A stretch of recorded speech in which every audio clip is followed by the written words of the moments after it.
인사하겠습니다. 예수님은 그리스도이십니다. 우리 한 번 더 인사드리겠습니다. 나의 지역에 1천망대를 세우라. 네, 오늘 제목을 가지고 인사하겠습니다. 오늘을 바꾸면 됩니다. 네, 우리가 지난주에 나의 지역에 1천망대를 세우라 이런 말씀을 받고 우리 힘으로 안 되는 줄 아시고 왕선지자 제사장의 권세를 가지고 우리를 그리스도의 대사가 되게 하셨다.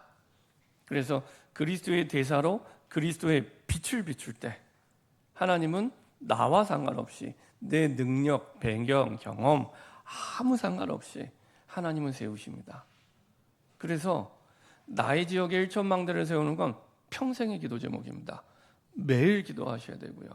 하나님의 우리를 축복하시기 위한, 우리에게 응답 주시기 위한 최고의 방향이고 영원한 방향입니다. 그래서 그것을 두고 기도를 시작하시기 바랍니다.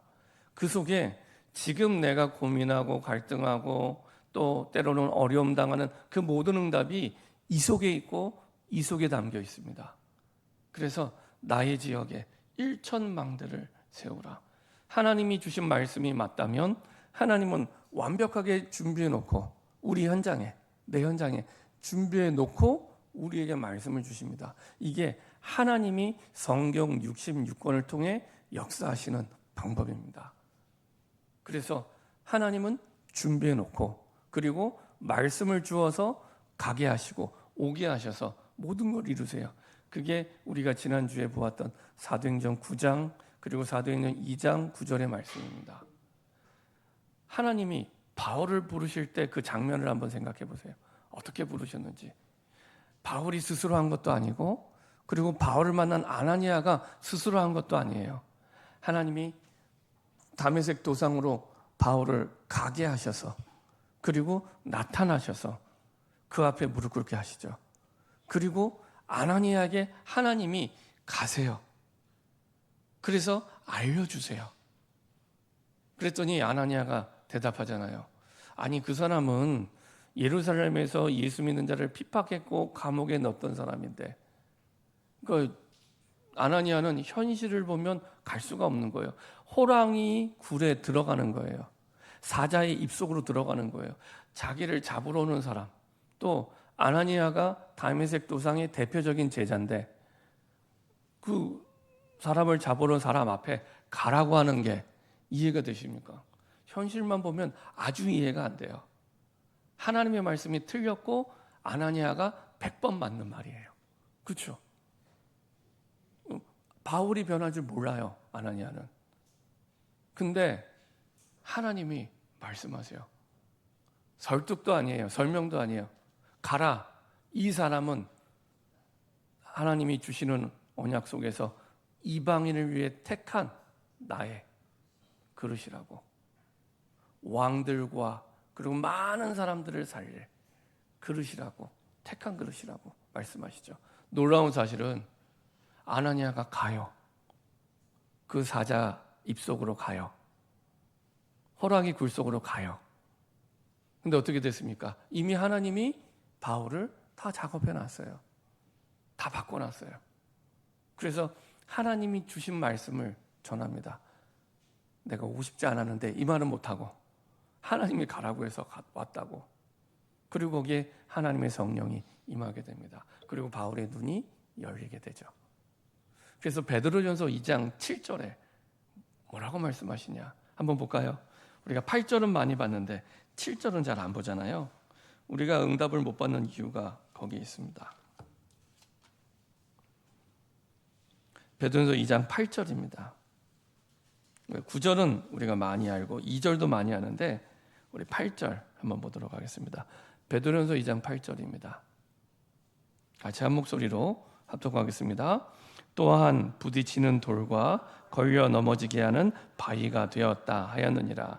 그들이 말씀을 순종하지 아니함으로 넘어지나니 이는 그들을 이렇게 정하신 것이라.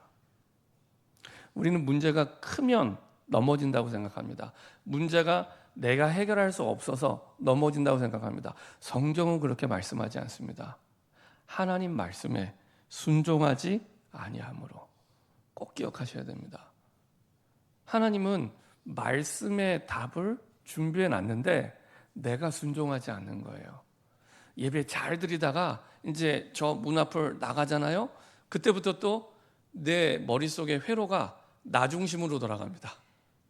내 생각의 회로가 나 중심으로 돌아가요.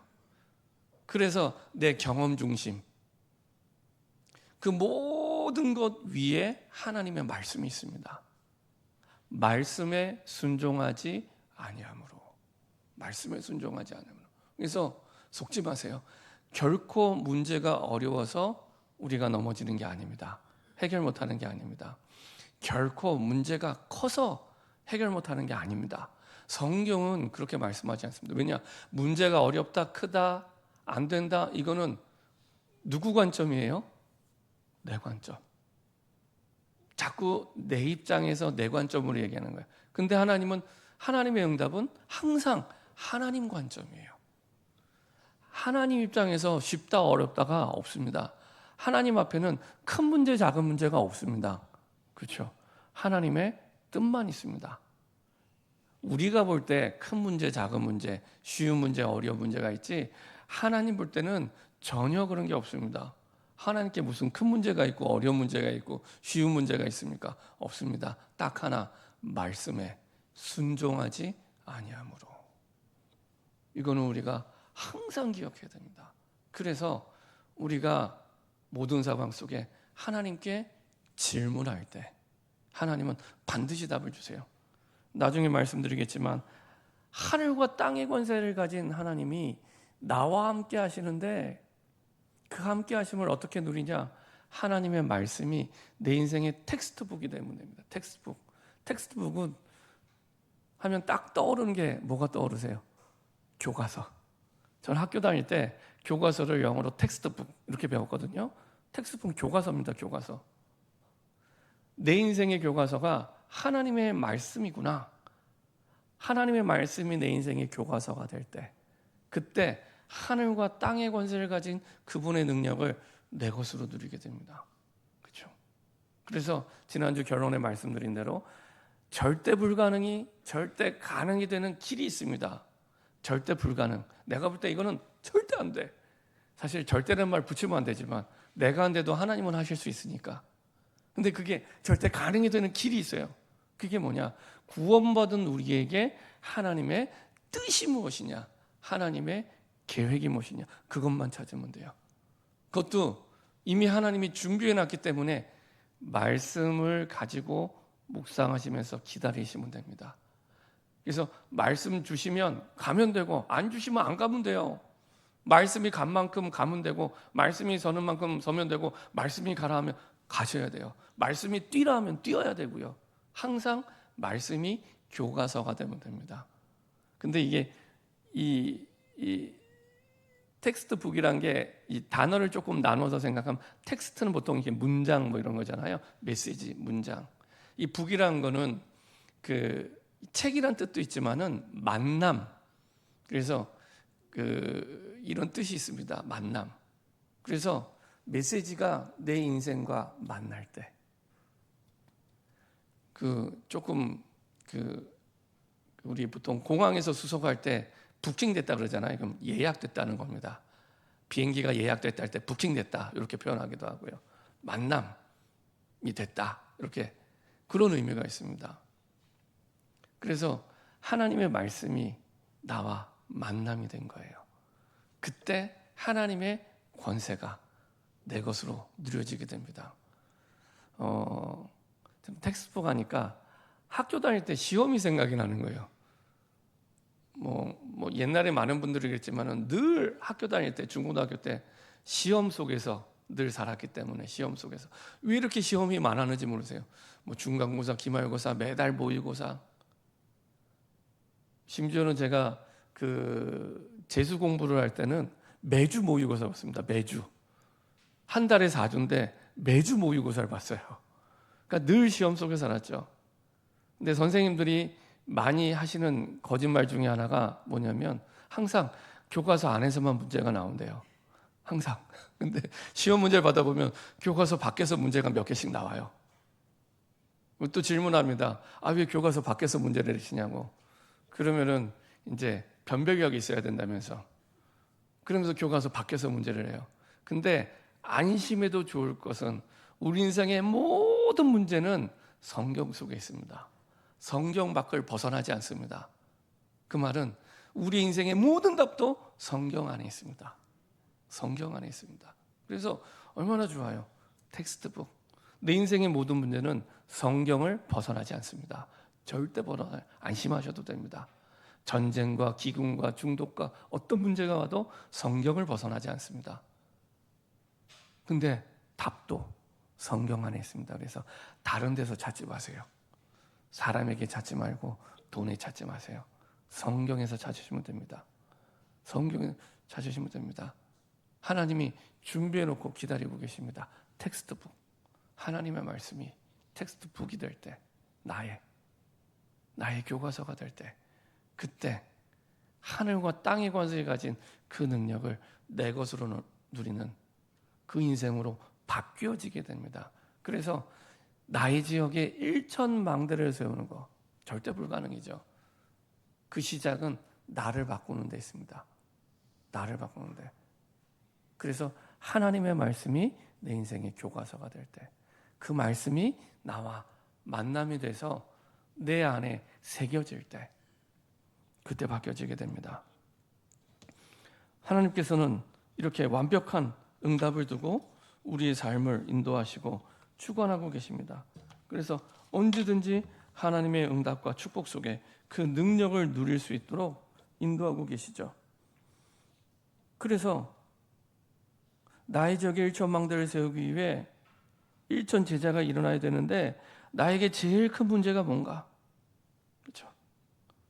하나님은 소원이 정해져 있습니다. 내가 믿든지 안 믿든지 나의 지역에 멀리 갈 필요도 없어요. 지금 있는 나의 지역에 1,000망대를 세우는 겁니다. 복음의 빛을 비추는 그런 망대를 세우는 겁니다. 여기에 나의 제일 큰 문제가 뭡니까? 이 질문에서 모든 응답이 시작이 됩니다. 내가 그 나의 지역에 1,000망대를 세우는 하나님의 목적 앞에 나를 세웠더니 내가 이걸 위해서 가장 안 되는 게 뭡니까? 그게 가장 중요한 시작이 됩니다. 거기에 하나님이 능력으로 역사하시겠다는 겁니다.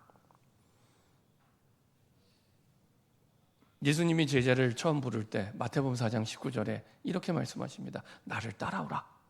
내가 너희를 사람을 낚는 어부가 되게 하리라. 또 이렇게 말씀하십니다. 마태복음 11장 28절에 수고하고 무거운 짐진 자들아 다 내게로 오라. 내가 너희를 쉬게 하리라. 내 짐은 쉽고 가벼움이라. 나의 멍에를 메고 배우라. 이렇게 말씀하십니다. 또 마가복음에는 이렇게 말씀하십니다. 자기의 원하는 자를 부르셨어요. 내가 그 원하는 자에 들어간 게 너무나 큰 은혜인데 자기의 원하는 자를 부르시니 나오는지라. 이 12를 부르셨는데 부르신 목적에 대해서 3가지를 얘기하십니다. 그 중에 제일 중요한 게 첫 번째죠.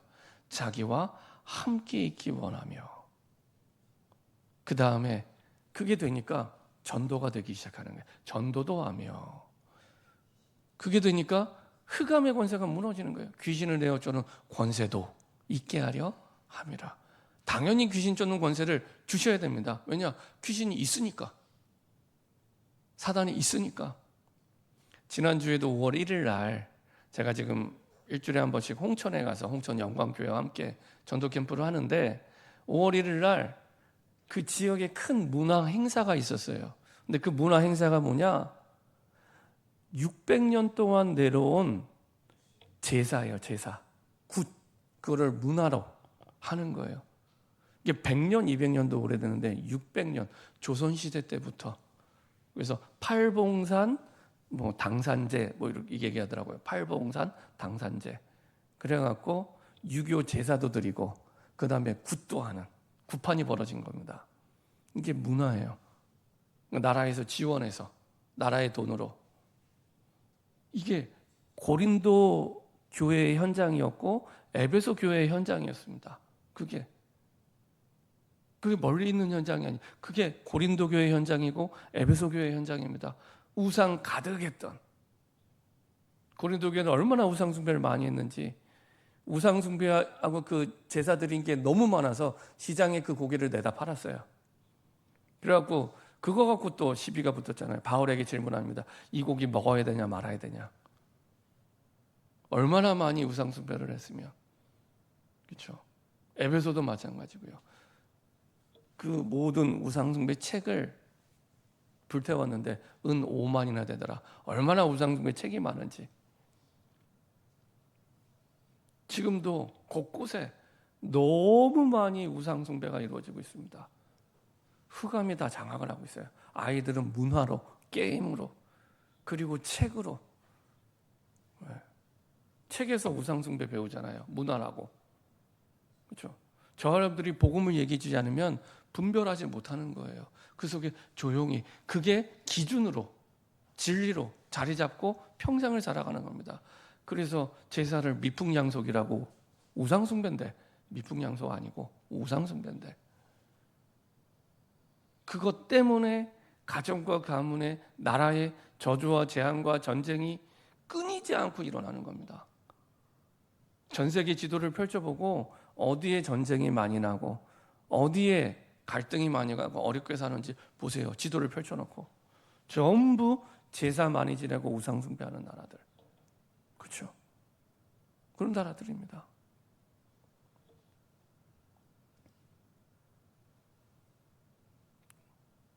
그래서 일천망대를 세우는데 제일 큰 문제가 뭡니까? 예수님을 따라가는 게 잘 안 되는 거예요. 예수님을 따라가는 게. 뭘 만들라고 능력이 있어야 된다고 말씀하신 적이 없어요.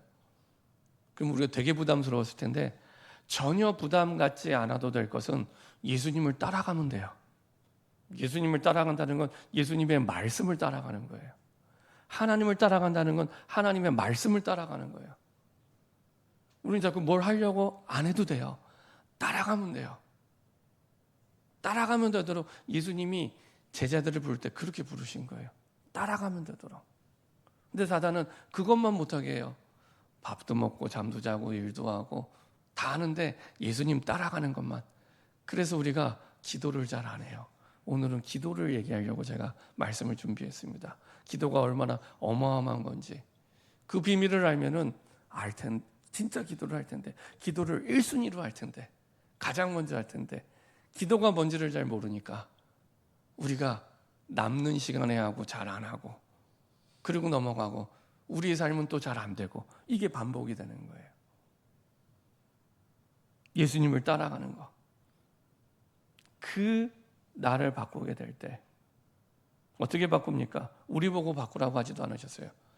마태복음 28장 16절에 20절에 말씀을 바라보라고, 붙잡으라고.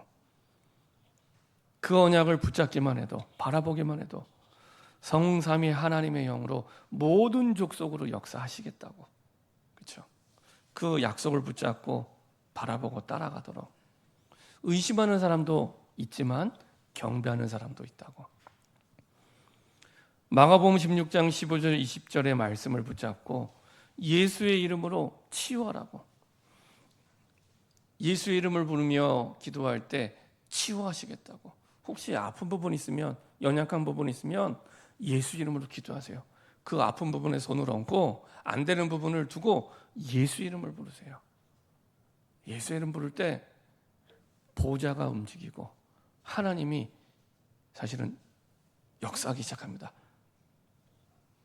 오늘 계시록 8장에 보면은 제단에 불을 담아다가 땅에 쏟아부어서 우레와 음성과 번개와 지진으로 땅이 흔들릴 만큼 역사하는데 그 비밀이 기도에 있다고 말씀하시는 거예요. 우리는 기도를 우습게 생각하고 쉽게 생각하는데, 우리가 기도할 때 우레와 음성과 번개와 지진으로 하나님이 역사하세요. 기도가 그만큼 능력이 있습니다. 그래서 똑같이 기도해도 그 능력과 그 말씀을 믿으며 기도할 때 다른 기도가 시작이 됩니다. 특별히 그리스도께서 주신 일곱 망대, 일곱 여정, 일곱 이정표를 내 안에 텍스트로 붙잡고 딱 기도하세요. 그리스도 안에서 주신 기도 제목을 붙잡고 기도하시기 바랍니다. 특별히 오늘 오후 예배 때 일곱 망대, 일곱 여정, 일곱 이정표를 좀 더 구체적으로 말씀드리려고 합니다. 이제는 딱 붙잡고 기도하세요. 저는 아침에 눈 뜨면 가장 먼저 그리스도를 고백하고 기도 카드대로, 그리고 일곱 망대, 일곱 여정, 일곱 이정표를 쭉 기도합니다. 근데 이거 하다 보니까 시간이 오래 걸리잖아요. 처음에는 익숙하지 않으니까 시간이 걸리는데 그 다 하는데 5분, 6분이면 기도해요. 쭉 기도하면. 어떤 때는 그보다 더 짧을 때도 있습니다. 시간이 좀 더 여유가 있으면 좀 더 깊이, 길게 기도합니다. 관련된 말씀도 생각하고 말씀도 다시 암송하고 고백하면서 길게 기도해요. 근데 그게 하나님이 내게 주신 인생 여정이고 시간표가 그 안에 다 있기 때문에 그걸 두고 기도합니다.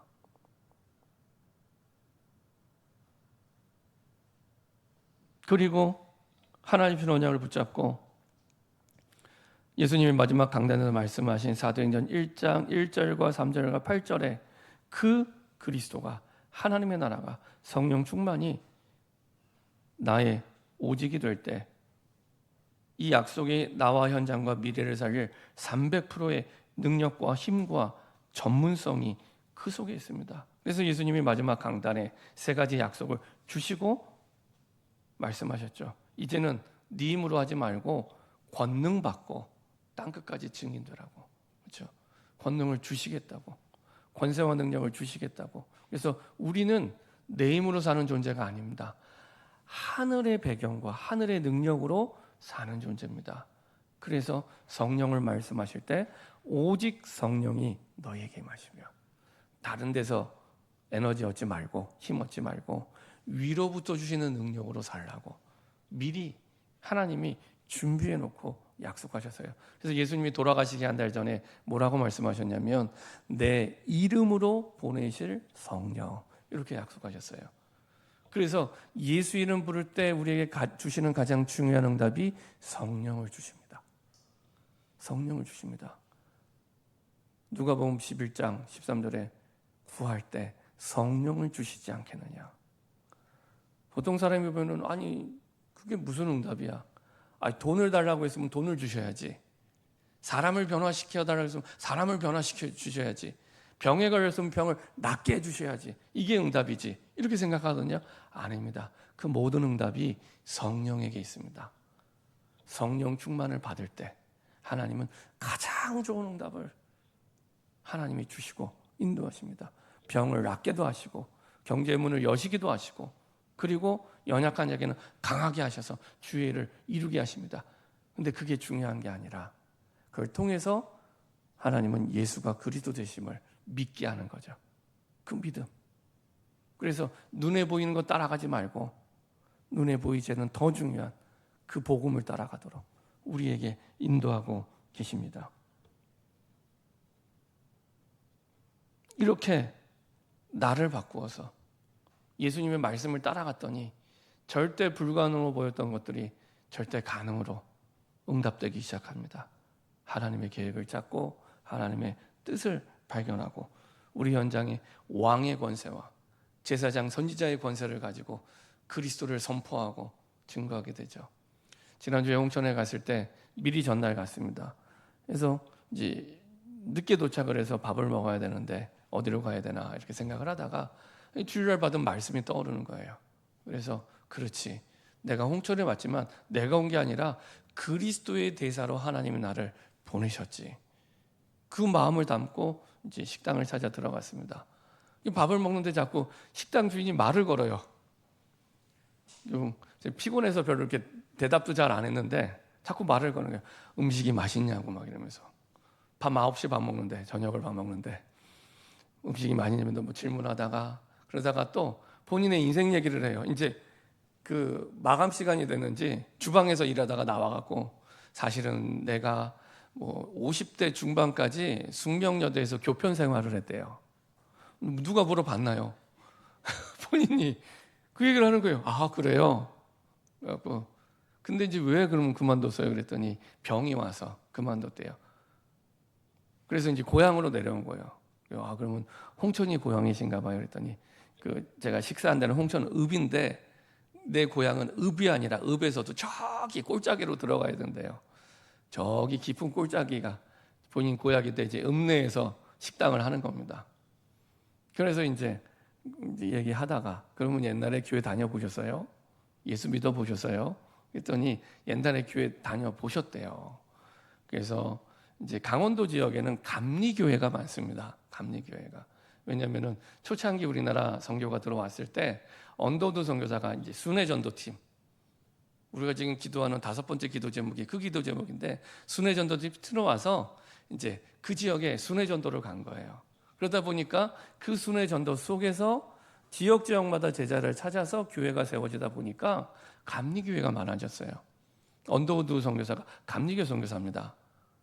그러다 보니까 강원도에서 100년이 넘은 교회가 3개가 있는데 그게 전부 이제 강원도의 중요한 도시마다 하나씩 있어요. 강릉, 원주, 춘천에. 신기하죠. 그 도시가 강원도의 중심이 되는 도시가 됐습니다. 하나님이 이렇게 만드시는 거예요. 그러다 보니까 홍천에도 감리교회가 있는데 본인이 어렸을 때 이제 그런 교회에 다녔다고. 그러면서 뭐 본인 어렸을 때 지도해 주셨던 목사님 이름도 기억하더라고요. 아, 그러냐고. 뭐 저는 모르겠지만 누구 목사님이 우리 목사님이었다면서. 그래서 제가 복음을 들어보셨어요? 그랬더니 이제 잘 대답을 못 하세요. 제가 복음 좀 말씀드려도 될까요? 들어보겠대요. 그래서 간단하게 복음 전하고 예수님 영접하고, 네.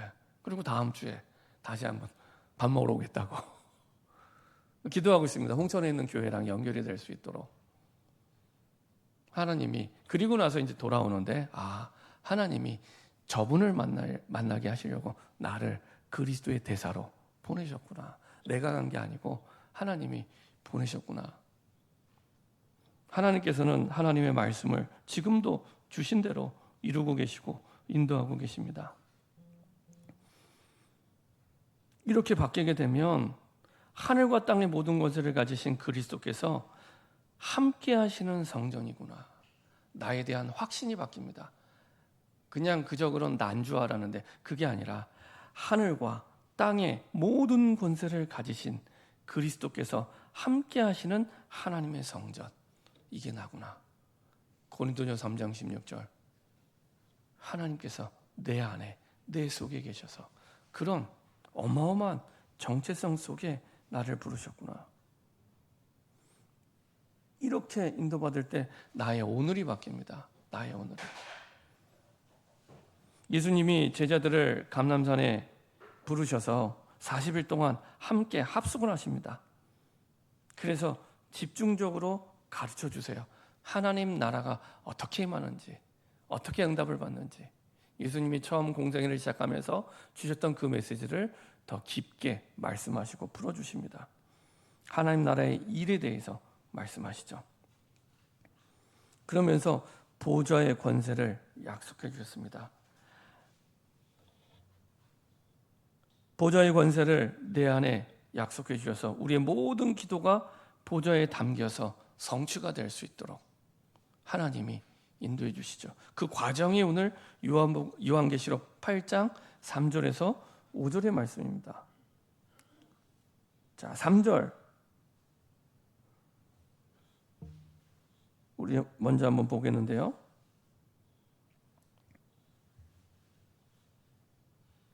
요한계시록 8장 3절에 보면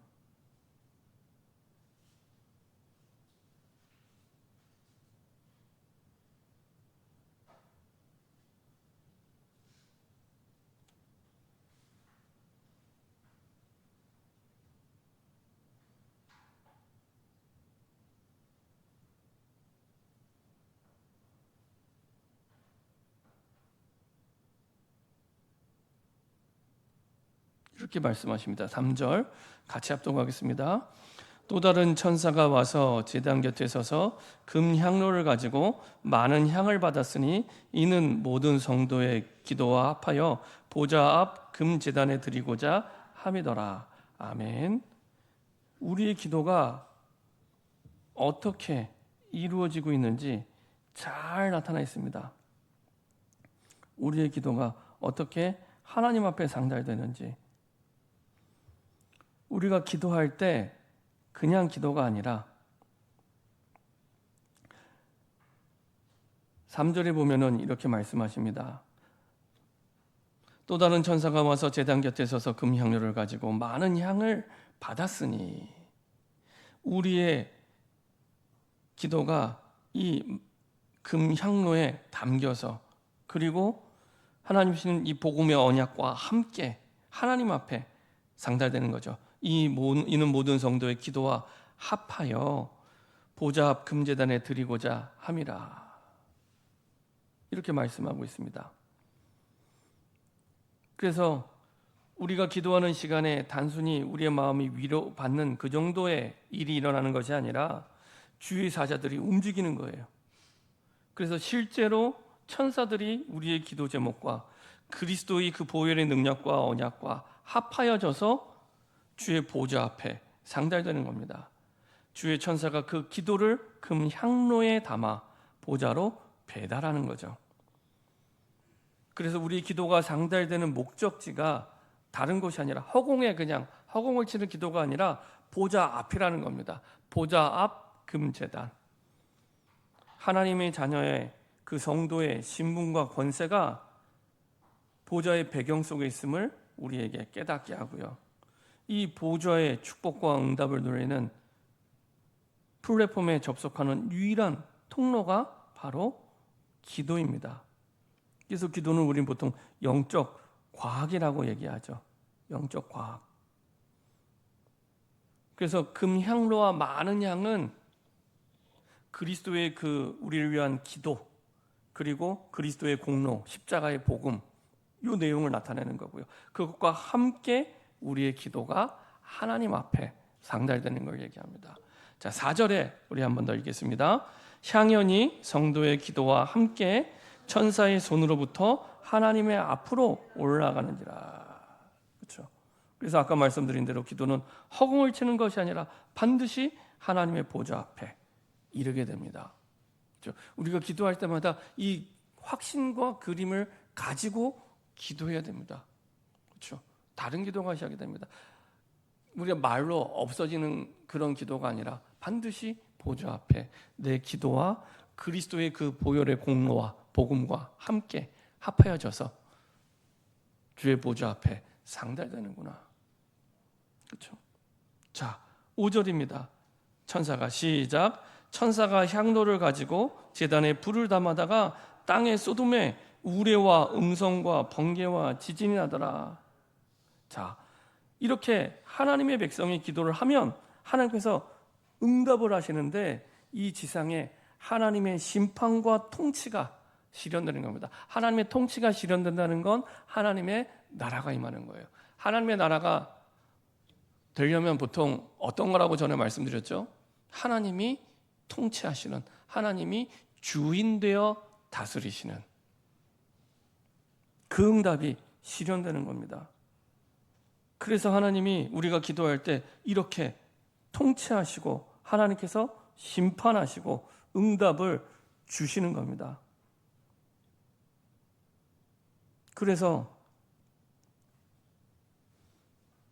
우레와 음성과 번개와 지진으로 이렇게 역사하신다는 것은 하나님이 이렇게 이 땅을 뒤흔들 만큼 땅을 흔드는, 그리고 그런 응답 속에 역사하신다는 뜻이죠. 그래서 우레는 하나님의 위엄, 음성은 하나님의 말씀, 하나님의 말씀의 선포, 번개와 지진은 땅의 주권자 되시는 하나님께서 완전히 땅을 흔들며 역사하시겠다는 그 표현입니다. 그래서 출애굽기 19장 16절에 보면은 이렇게 시내산에 하나님이 강림할 때 하시는 표현이죠. 셋째 날 아침에 우레와 번개와 빽빽한 구름이 산 위에 있고 나팔 소리가 매우 크게 들리니 진중에 있는 모든 백성이 다 떨더라. 그러니까 하나님이 임하시고 하나님의 다스리심이 있는 그걸 표현하는 겁니다. 출애굽기 19장 18절에도 시내산의 연기가 자욱하니 여호와께서 불 가운데 거기 강림하심이라. 그 연기가 온기가마 연기같이 떠오르고 온 산이 크게 진동하여.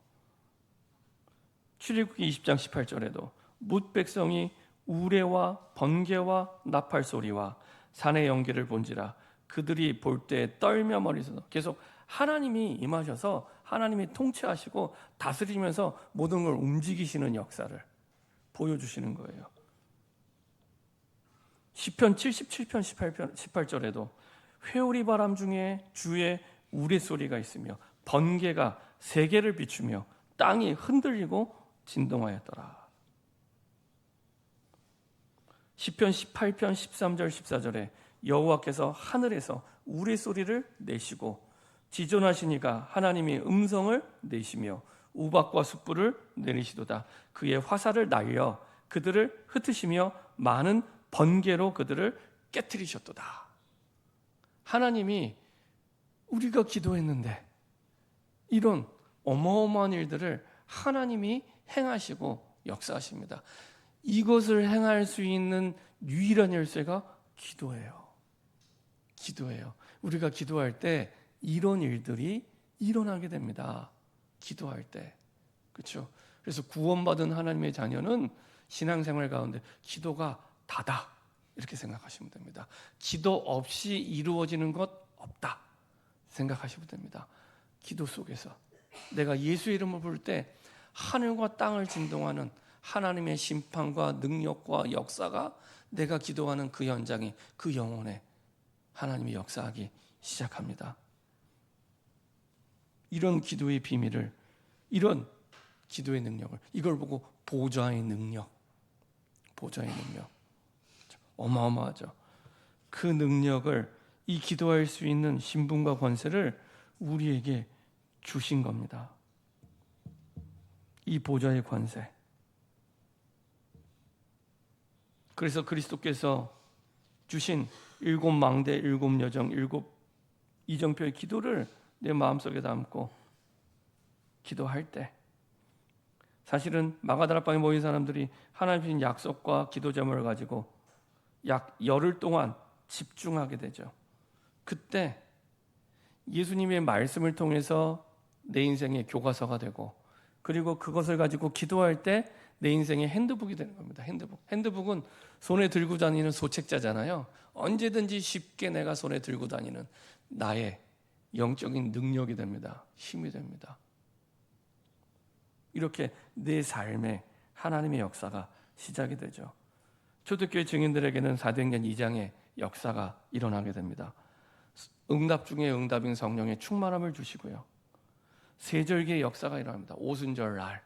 그래서 능력이 임하고, 유월절 그 응답, 하나님의 구원이 임하고, 삼천 제자가 일어나고, 수장절 하늘의 배경에 축복과 비밀을, 보좌의 배경에 그 능력의 비밀을 그 현장에서 누리게 되죠. 그래서 모여서 기도했는데 예루살렘이 그 능력으로 뒤집어지는 겁니다. 하늘과 땅을 흔드는 우레소리와 그 능력으로 그 예루살렘 땅이 뒤집어진 거예요. 그 기도로 우리가 하는 그 기도의 축복이 그런 능력과 축복입니다. 그 기도로. 그리고 이 사람들의 예배가 살아나는 거예요. 예배를 드릴 때마다 길이 보여요. 내게 주시는 길, 내 문제에 대한 길, 내 고민에 대한 길이 보여요. 그렇죠? 우리의 모든 문제에 대한 길은 텍스트북인 성경 안에 있기 때문에 그 안에서 찾으시면 됩니다. 그래서 증인들이 일어나게 되죠. 성경 속에 증인들이, 렘넌트 7명 같은 증인들이, 요셉 같은 증인들이 일어나게 되죠. 히브리서 11장의 증인들이 일어나게 됩니다. 그래서 히브리서 11장 38절에는 세상이 감당 못할 사람이라고. 그렇죠? 어디든지 이 사람들이 가는 곳마다 하늘과 땅을 흔드는 역사가 일어나는 거예요. 세상이 감당 못할 사람. 기도의 비밀을, 기도의 능력을, 보좌의 능력을 누리는 사람들이었습니다. 그랬더니 이제 이 사람들의 삶이 바뀌게 되죠. 인생을 내 계획과 내 판단과 내 힘으로 살아가는 게 아니라 흐름을 보며 살아가게 됩니다. 흐름. 하나님이 내게 주시는 말씀의 흐름을 보게 돼요. 이런 일들이 나에게 처음 일어난 일이 아니라 성경 속에 일어났었기 때문에 그 응답의 흐름 속에 내가 있구나. 그래서 그 응답의 흐름이 내가 가는 현장마다 일어나겠구나. 그래서 그 응답의 흐름을 하나님이 쭉 주관하고 계시는데 거기에 내가 들어가는 거구나. 내가 그 시간표 속으로 들어가는 거구나. 이렇게 응답이 바뀌게 됩니다. 말씀의 흐름을 깨닫게 되면 내 인생이 세상을 살리는 플랫폼이 됩니다. 사람이 와요. 그리고 내가 가게 됩니다. 그리고 보내게 됩니다. 기도의 흐름을 깨닫고 누리게 되면 다른 사람을 살리는 파수망대가 됩니다. 내가 응답을 받으니까 응답을 말해줘요. 사람이 살아나는 거예요. 나랑 똑같은 고민을 갖고 있는 사람에게 답을 줄 수 있는 거예요. 내가 받은 기도 응답을 살릴 수 있게 되죠. 전도의 흐름을 보게 됩니다. 하나님이 하시는 구원의 역사의 흐름을 쭉 보게 됩니다. 보좌와 소통하게 되면서 기도하는 사람과 소통하게 되고 세상과 올바르게 소통하게 되면서 세상을 살리게 되고 하나님의 구원의 역사와 하나님이 준비하신 전도의 지역 속으로 현장 속으로 들어가고 소통하게 됩니다. 이 과정 속에서 우리의 삶이 하나님을 향하여 집중하는 24의 삶이 됩니다. 하나님은 24시간 역사하고 계시거든요. 나와 상관없이 말씀을 24시간 성취하고 계시고 기도에 24시간 응답 주고 계시고 하나님의 구원의 역사를 24시간 하고 계시는데 여기에 내가 집중하게 됩니다. 그래서 오늘이 바뀌게 되는 거예요. 내가 자기 개발해서 바꾸는 게 아니라 그 속에 있다 보니 오늘이 바뀌어요. 근데 오늘이 바뀌면 지나온 과거가 바뀌게 됩니다. 상처의 과거가 응답의 과거로, 걸림돌의 과거가 디딤돌의 발판의 과거로 바뀌게 됩니다. 과거로 안 들어가도 바뀌어요. 미래가 바뀝니다. 오늘이 내 미래가 되니까 당연히 바뀌죠. 과거, 현재, 미래를 다 바꾸게 됩니다. 그래서 눈 뜨면 기도해야겠다가 아닙니다. 기도하게 돼요. 가장 중요한 게 누가 주관하고 계신지를 내가 믿고 있기 때문에 눈 뜨면 기도를 시작하고 아침을 하루를 살릴 만큼 회복하고 시작하게 됩니다. 눈에 보이는 것들을 기도로 바꾸기 시작합니다. 문제를 기도로, 갈등을 기도로, 위기를 기도로. 문제를 문제로 둘 때는 계속 문제가 되고 상처가 돼요. 기도로 바꾸니까 응답이 돼요. 달라지죠. 최대의 응답을 누리게 됩니다. 우리의 매일 밤 답을 얻고 잠들어야 됩니다. 하루 동안 받은 상처를 끌어안고 자면 그것이 나에게 계속 상처로 남습니다. 하루가 지나가기 전에 내가 하나님이 주신 답을 붙잡고 기도하면 그 밤이 치유의 밤이 되고요. 미래를 향한 전환점이 됩니다. 이 축복을 매일 매시 매사에 누리게 되죠. 이때 세 가지 응답이 옵니다. 문제인 줄 알았는데 내 인생에 꼭 필요한 답이었구나. 하나님이 허락하신 문제잖아요. 하나님이. 그 말은 나에게 인생에 꼭 필요한 답이었던 겁니다. 갈등인 줄 알았는데 내가 갱신하게 돼요. 내가 발전하게 되는 거예요. 감사하죠. 신기한 건 내가 바뀌니까 그토록 바뀌기 원하는 사람이 그때 바뀌더라고요. 신기하죠. 그 시간표에 바뀌어요. 그래서 내가 바뀌면 됩니다. 내가 바뀌면 내 환경이 바뀌기 시작하고 내가 만나는 사람이 그때 바뀝니다. 그래서 사람과 싸우지 않게 돼요. 갈등하지 않게. 내가 바뀌는 시간표구나. 그렇죠? 위기인 줄 알았는데 이게요. 나에게 꼭 필요한 기회가 돼요. 하나님의 응답과 역사를 보는 기회가 됩니다. 그래서 이번 한 달 동안 오늘이 5월 첫 주인데요. 한 달 동안 하나님과 함께하는 한 달 살이를 한번 도전해 보시기 바랍니다. 제가 예전에 그 서울에서 같이 사역하던 전도사님이 어느 날 암이 걸리셨어요. 그랬더니 한창 유행했던 게 제주도 한 달 살이 이런 게 유행했었잖아요. 이분이 이제 암이 걸리니까 사역을 할 수가 없으니까 그만두고 제주도에 내려가서 살게 됐습니다. 갈 때는 그렇게 다짐하고 갔다. 내가 제주도에 한 달만 살다 와야겠다. 서울에서 평생을 살았으니까 한 달만 살고 와야겠다 하고 내려갔는데 한 달 살겠다는 분이 지금까지 제주도에 살고 계십니다. 지금 한 10년 지난 것 같아요. 지금도 제주도에 살고 계세요. 근데 그 한 달 사는 동안에 하나님이 이분의 인생을 완전히 바꿔주셨어요. 그러니까 뭐 병이 낫게 하는 정도가 아니라 이분 인생의 전환점이 돼서 제주도에서 제2의 사역이 시작이 됐습니다. 그래서 지금도 사역 잘하고 계세요. 뭐 암이 난 건 말할 것도 없고 암도 나았고 그리고 제주도에서 사역하고 계십니다. 이분의 인생의 전환점이 되죠. 특별히 올 마지막 주는 교회 역상 그 성령 강림 주일이라고 보통 지키는 주일입니다. 올 마지막 주일이. 그래서 우리가 보통 마가다락 학방에 성령이 임했던 걸 기념하는 주일이 보통 교회 역상 5월 마지막 주일입니다. 그래서 올 한 달 동안 내가 하나님과 함께 내가 위로부터 주시는 성령의 충만함을 누리는 그 비밀을 한 달 동안 도전해 보시기 바랍니다.